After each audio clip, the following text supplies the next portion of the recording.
Bem, senhoras, senhores, amigos, amigas, boa tarde.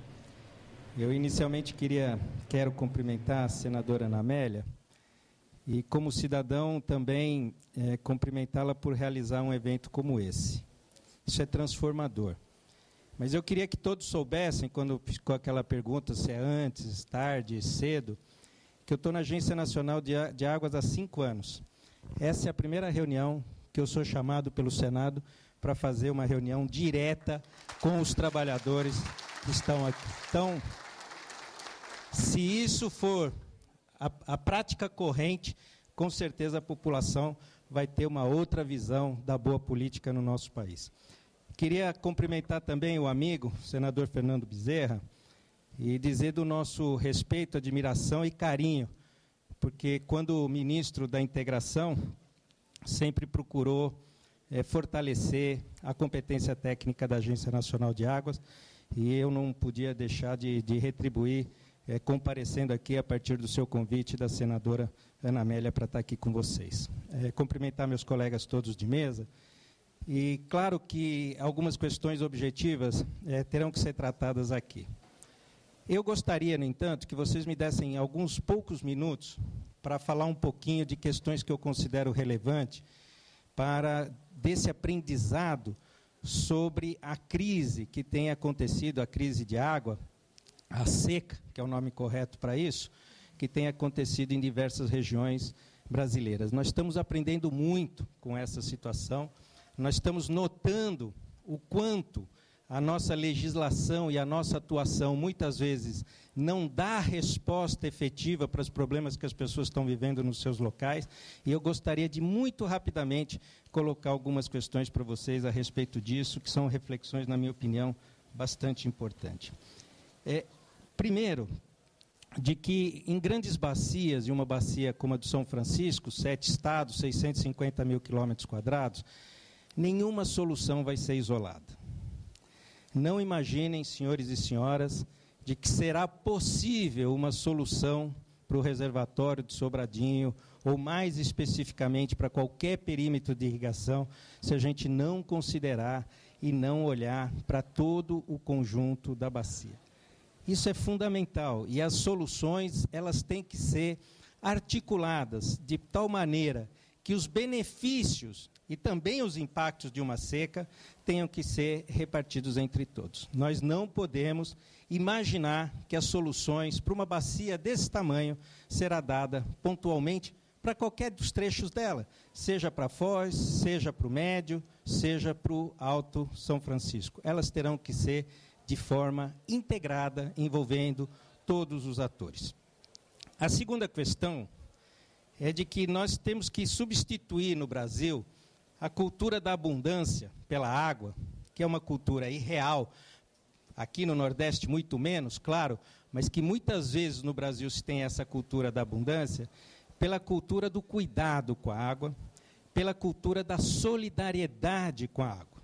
É fundamental que nós tenhamos também um processo de solidariedade para garantir a sustentabilidade do recurso hídrico. Se nós não criarmos isso, eu ficaria imaginando com os senhores a seguinte situação, hipotética, é claro, mas se nós estivéssemos fazendo uma reunião hoje no entorno do reservatório de Três Marias, qual seria o pedido fundamental dos usuários do entorno de Três Marias? Não solta água. Se nós estivéssemos fazendo hoje uma reunião com os usuários da Foz do São Francisco, qual seria o pedido dos usuários do São Francisco? Da Foz do São Francisco, solta o máximo de água para a gente não ter problema aqui na Foz. Então, nós temos que ter uma visão de integração e de solidariedade para buscar a solução desses problemas. Para isso, na nossa opinião, é fundamental a total transparência dos agentes públicos, de tal maneira que vocês tenham imediatamente todas as informações, para que ninguém imagine que se está dando a qualquer nível de privilégio para essa ou para aquela região. Por quê? Porque num olhar mais integrado, nós temos que buscar uma compatibilização de todos esses usos. A terceira aprendizado, e esse é o mais importante de todos, na minha opinião, é de que não existem vilões no uso da água. Há uma cultura, muitas vezes se generalizando a partir da crise do Sudeste, de que há vilões na utilização da água, que a agricultura é um vilão, que a indústria é um vilão, que a energia é um vilão. E essa visão é uma visão equivocada. Nós temos que garantir a sustentabilidade e o uso para todos os usos necessários naquela região que precisam da água para viver, para produzir, para lazer, mas nós não podemos aceitar a tentativa, né, conceitual, eu acho que até por levar sem fazer uma grande reflexão de que existem culpados. Na seca, agora, recente, da Califórnia, nós já havíamos conversado sobre isso, o senador também, Fernando Bezerra, levantou essa questão, há um corte de 35% proposto para as residências naquela região dos Estados Unidos, mas não há corte para a agricultura naquela região em função do reconhecimento da Santa. Alguns números, muitas vezes, levam a interpretações equivocadas por parte das pessoas. O Brasil é um país urbano, não parece, mas 85% da nossa população mora em cidades.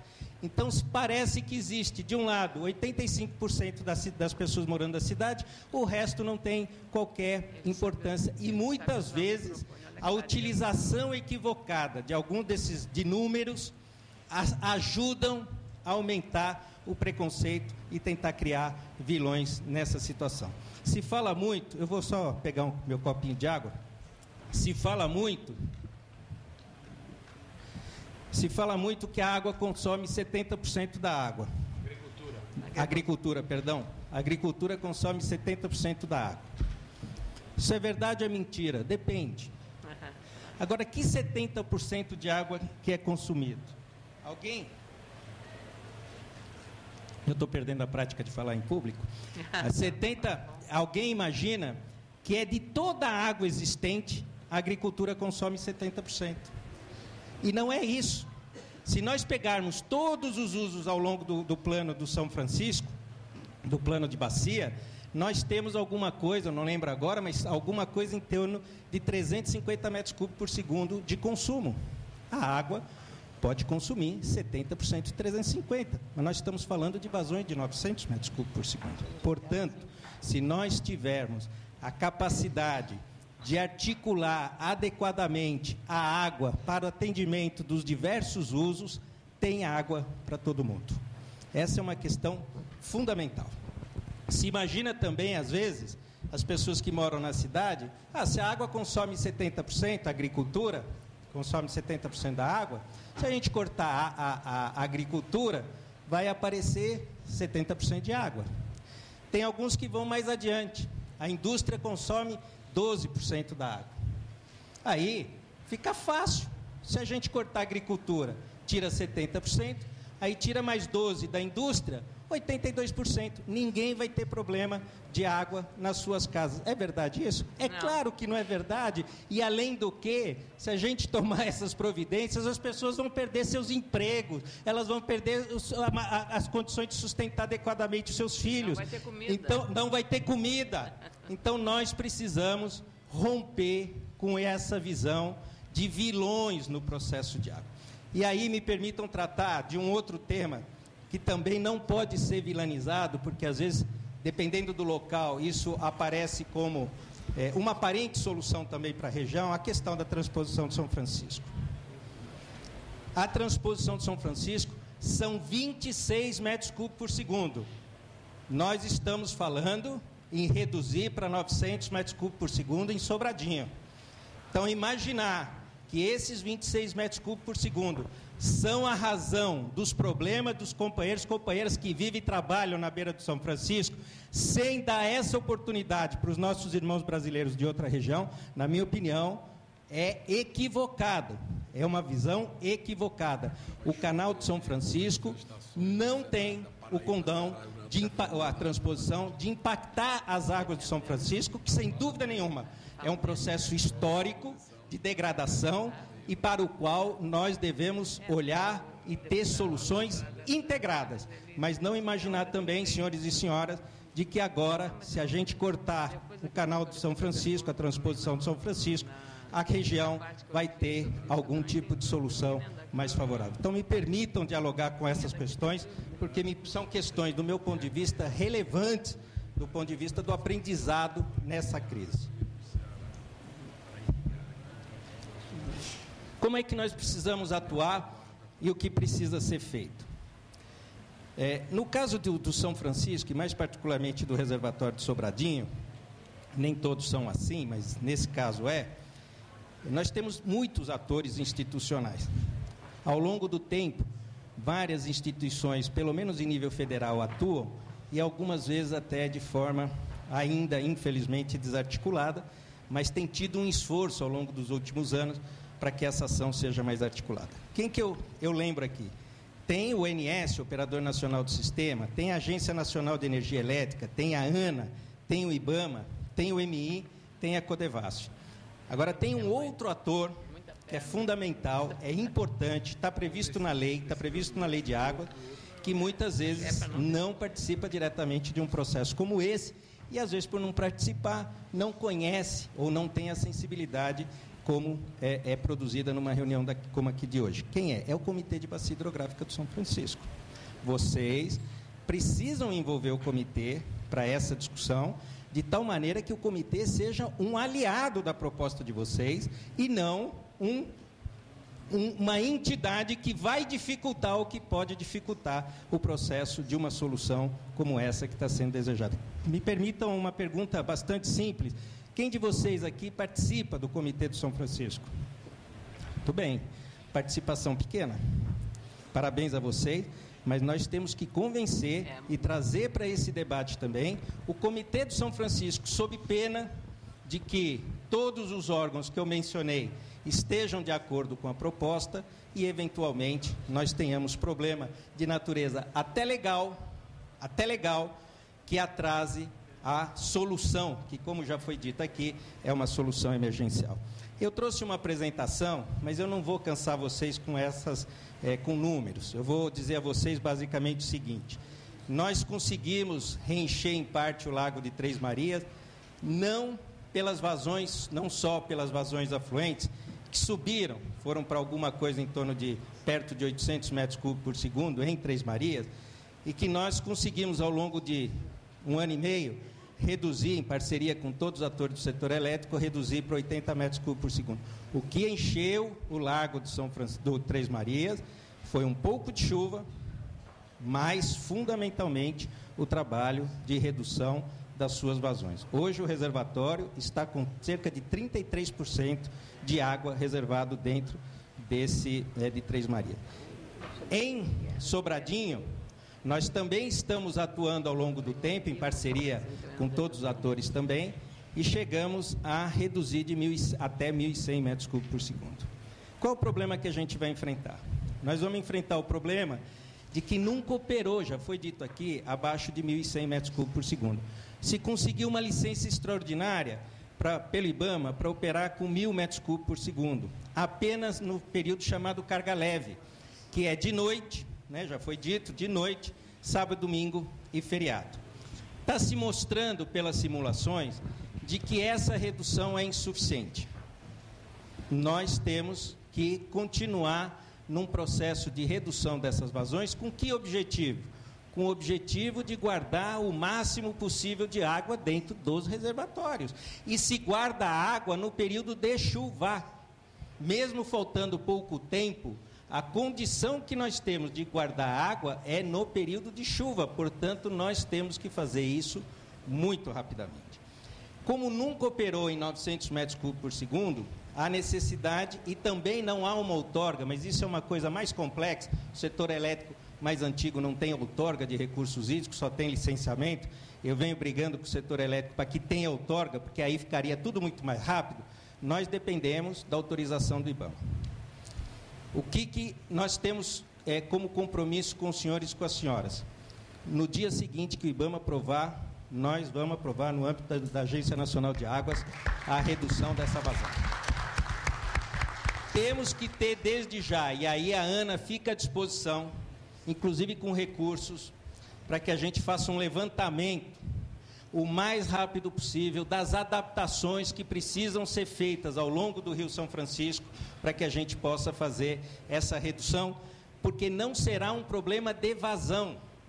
Nós temos água, se a gente pegar todos esses consumos, Nilo Coelho oscila entre 18 e 20 metros cúbicos por segundo, nós estamos falando em 900.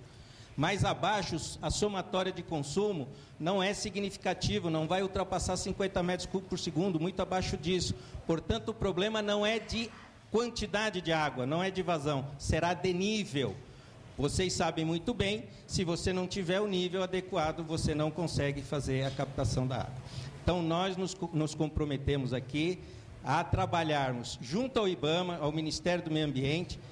O presidente do IBAMA, inclusive, senador, é funcionário de carreira da Agência Nacional de Águas, o Volney Zanardi, e retornando daqui na segunda-feira, falaremos com a ministra e com o presidente do IBAMA, mas para isso é preciso uma grande manifestação da sociedade de que esse é o desejo dela, porque senão, do outro lado, nós podemos nos deparar com questões de natureza legal, impedindo com que essa decisão seja tomada. Para a Agência Nacional de Águas, essa redução é vital para manter a água no reservatório. Agora, eu queria, por último, e para encerrar, dizer o seguinte: essa é uma seca absolutamente inédita, e nós não sabemos o que vem para os próximos meses. Claro que todos nós desejamos que as chuvas voltem, que tudo volte ao normal, mas nós não temos a compreensão. Nós vamos entrar no período seco. É possível, nós temos que trabalhar, porque vejam, o cenário B não é mais a redução dos 900 metros cúbicos por segundo. Eu já considero isso como o cenário necessário. Nós precisamos começar a pensar quais são as medidas que nós poderíamos ter que tomar, e vocês têm que se articular, vocês têm que ver entre vocês mesmos como é que nós podemos ter um plano B para setembro, para agosto, para setembro, outubro, caso essa seca não persista e não traga a água necessária. Então, com relação à transposição, só para, já que foi mencionada, eu pedi até aqui, pedi pelo meu e-mail, o projeto de transposição de Tocantins para o São Francisco. É um estudo de 2000, né? É um estudo de muita complexidade. Eu estou vendo ali um senhor já está com estudo ali também, parabéns. Eu também recebi por e-mail o estudo da VSA, empresa de consultoria, que fez esse estudo em 2000, a pedido do Ministério da Integração. Me permitam, então, mais 2 minutos sobre uma experiência que nós estamos vivendo no Paraíba do Sul. E essa experiência nós vamos ter que dialogar com o setor elétrico. O que nós estamos fazendo na Paraíba do Sul? Como o setor elétrico opera hora mais, hora menos da média, você acaba utilizando uma quantidade de água, e a operação é absolutamente legítima. Gente, eu volto a dizer, não existe vilão no processo como esse. Nós temos sempre que trabalhar no sentido de aprimorar o processo. A quantidade de água que você tira, às vezes, imaginando que a seca não venha, quando a seca chega, falta água. No Paraíba do Sul, São Paulo, Rio, Minas Gerais, vocês acompanharam o conflito entre os governadores, a solução está sendo a construção de uma regulação que vai operar na média. Então, operando na média, quando a gente vê as curvinhas, a gente vê o seguinte: você não vai ter mais vazões de 3.000, 4.000, 5.000, mas você vai ter uma vazão constante. Se a gente conseguir, e se isso for viável, Mozart pode aqui depois falar sobre se isso é viável ou não, eu acho que é, porque nós estamos fazendo no Paraíba do Sul. Se nós conseguirmos operar a bacia do São Francisco de tal maneira que a energia fique relativamente constante, portanto, não haveria retirada de água maior nos períodos, por exemplo, de 2012, né, que é o começo desse problema. Com esse nível de operação, nós conseguiríamos atravessar uma seca como essa, feito de joelho, mas eu tenho experiência para dizer a vocês, com segurança, nós teríamos condições de atravessar uma seca como essa com os reservatórios numa quantidade muito mais elevada. Então, a transposição do Tocantins é uma sugestão, ela tem que ser analisada, tem que voltar para ser debatida, mas não pensem que é a única. Eventualmente, nós podemos encontrar soluções criativas, que sejam benéficas para toda a sociedade, a partir de novos modelos de operação da bacia do São Francisco. Se a bacia no passado era uma bacia de vocação eminentemente energética, hoje não é mais. Ela é uma bacia que tem que priorizar os usos múltiplos de água e acho que todos nós estamos dispostos a isso. Muito obrigado e fico à disposição de vocês.